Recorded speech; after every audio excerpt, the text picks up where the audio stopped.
वाह,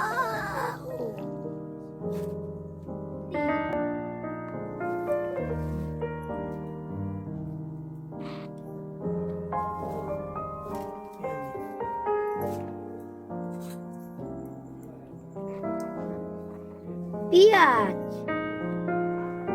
एक छोटे प्लेट में आधा,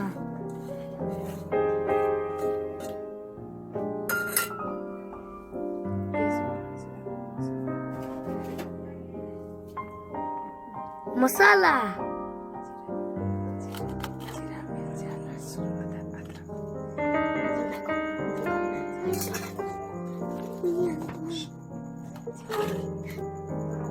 जीरा, मिर्चा, अदरक, लहसुन का मसाला, तेल,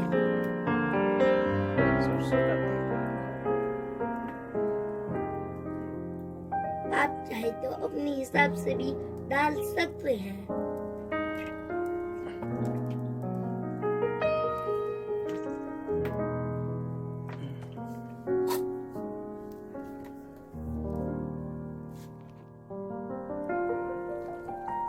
पहले थोड़ी थोड़ी कर ही पकाइएगा।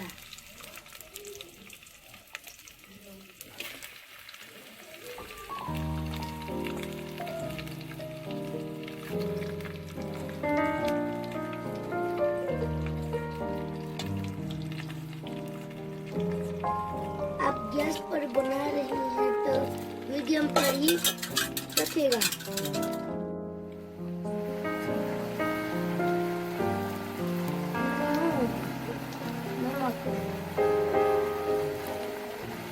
आधे मीडियम चम्मच लेकर गैस पर कर रहे हैं तो हाई पर जरूर रखिएगा।